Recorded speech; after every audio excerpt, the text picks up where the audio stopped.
Hey guys, welcome to today's show of the Men Made for More podcast. Today we're talking through the question of are you recovering enough for high performance? And recovery is one of the most overlooked variables to achieving high performance in the gym and in other areas of your life as well. Most men do not give recovery the time or focus that's needed to achieve long lasting and sustainable results. And like I said, this applies to any physical training you're doing as well as mental performance in your job and your personal life. Recovery doesn't have to take up hours a day to be effective. Simple lifestyle changes and strategies can go a long way in recovering like a high performer, and we'll dive into what those strategies are here today.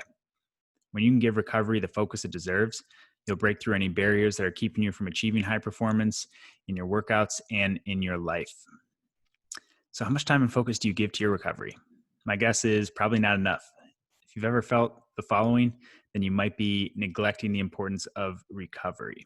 So, some common symptoms of poor recovery can include fatigue, lack of focus, lack of energy, difficulty finding motivation, increased cravings for certain foods, muscle soreness, increased body fat, decreased strength, endurance, chronic injuries, including tendonitis, muscle strains, joint pain. I see these things all the time, both with coaching clients and in our in person physical therapy clinic. These are things we see time and time again. And I can probably go on and on with even more things, but I hope that starts to reveal the importance of having proper recovery.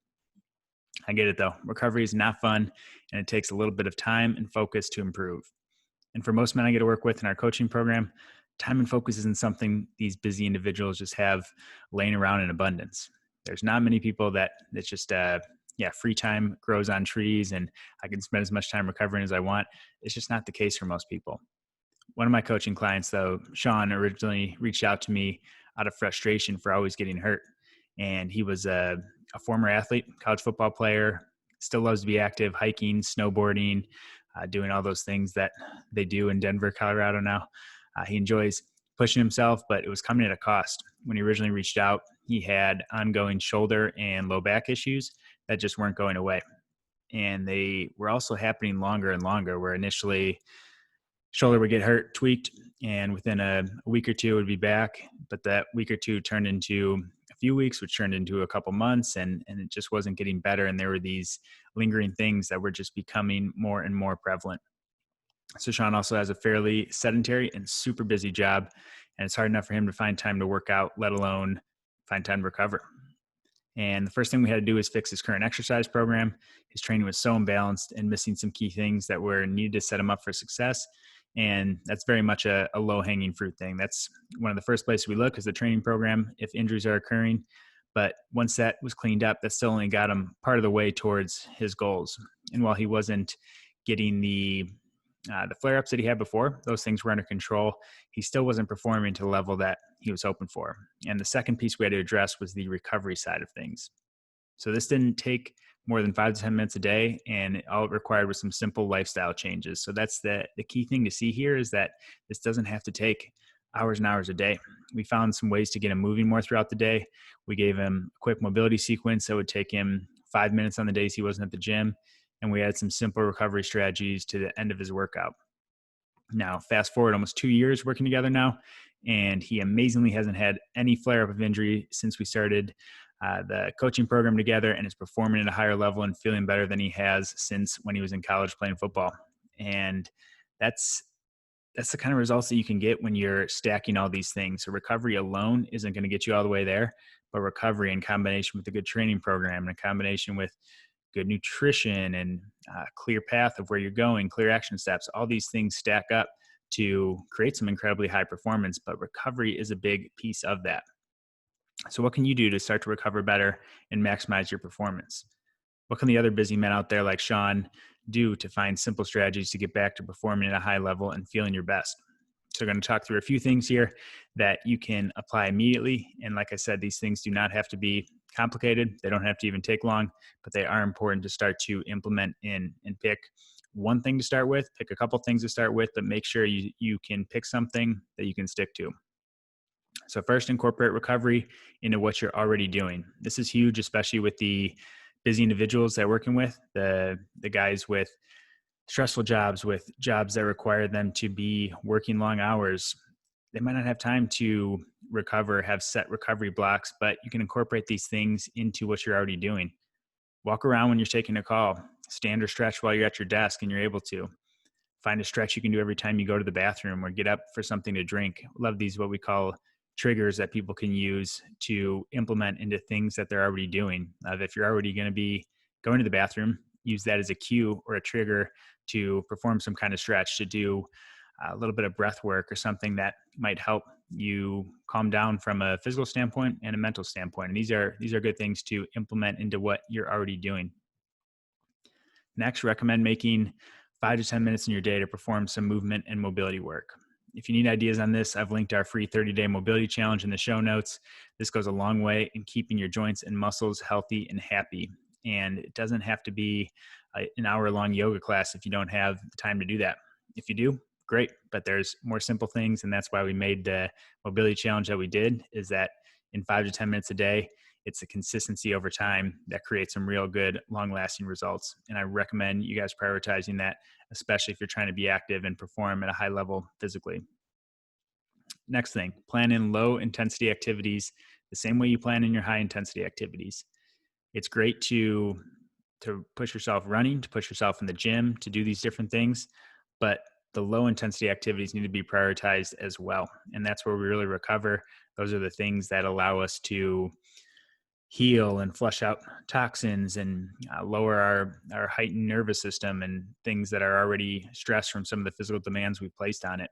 And these could be things like yoga, can be things like bike ride, gentle bike ride if you're using it as active recovery, walking, hiking, some breath work. Again, we keep coming back to breath work because that's a great recovery tool that can have in your back pocket. Next thing after that, eat, sleep, and manage your stress like an athlete. This is huge. Think of yourself like an athlete. If you, at least the very best athletes out there, if you look at Olympic level, any of these top performing athletes, they are diligently thinking about what they're eating, how they're sleeping, sleep quantity, sleep quality, how they're managing stress.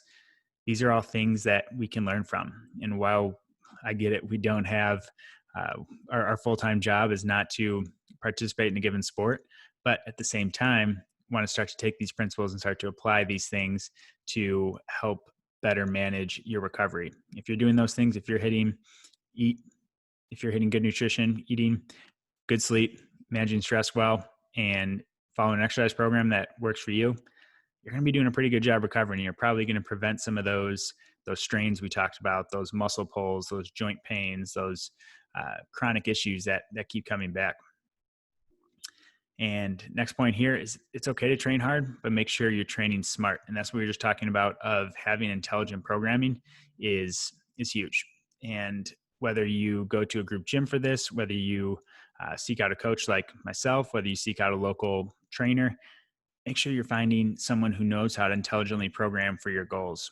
This is going to be one of the biggest things, because if you have a really well-structured program, I don't want to downplay recovery, but recovery becomes less of an issue versus if you're just doing HIIT workouts all the time, if you're just beating your body into the ground and following a group class where you always come in and push yourself every day, you're going to wear down. You're going to need even more recovery. You need even more sleep for that. You need even better nutrition. You need to better manage your stress. And a program that's not intelligently designed and just beats you up without focusing on some of those other things will wear you down and makes recovery even more important. So intelligent programming can counteract some of that. If you do have a stressful job, a busy lifestyle, then some intelligent programming can help be somewhat of a workaround with that. And again, doing things, if you're already committing to working out, you might as well work out smarter and work out more intelligently to get better progress with less of the negative effects. Lastly, focus on small changes over big changes. I know it sounds silly, but you don't need a hyperbaric chamber. You don't need a Whoop recovery band, Normatec recovery boots to be successful with your recovery. Have guys all the time reaching out and they see this thing, they see a hypervolt, they see things and they're like, hey, will that help my recovery? And not saying these things are bad. They might boost it 1% or a few percent here and there, but it's these small daily changes that go a long way for the men out there with busy lives looking to maximize their performance. It's not these quick fix things. none of those things we mentioned, none of those tools are going to replace the tried and true methods. Good programming or good exercise routine, good nutrition, good sleep, good stress management. And those are the things you have to be focusing on before you look to add these other tools in. If you're nailing it in each of those categories, then sure, you can look at some of these other strategies to try and help, but those things on their own aren't going to get you to where you want to go when it comes to recovery. So to summarize things up here, while recovery often takes a backseat to some of the other areas of health and fitness, it is also one of the areas that will wreck your performance, cause setbacks, and bleed into other areas of your life, whether that's your mood, your energy, and this will all keep you from reaching your goals. Prioritizing and focusing on your recovery doesn't have to be time-consuming and it doesn't have to be complicated. Practice some of these simple strategies from today's show, and you'll be on your way to recovering like the high performers do. So don't wait on taking action on this or putting it off any longer than you already have. Start your 30-day mobility challenge today by heading to the link in the show notes. And if you need any more specific guidance and want to set up a strategy session, head on over to that contact link in the show notes as well. Happy recovery, guys. Thanks for listening. I'll talk to you guys tomorrow.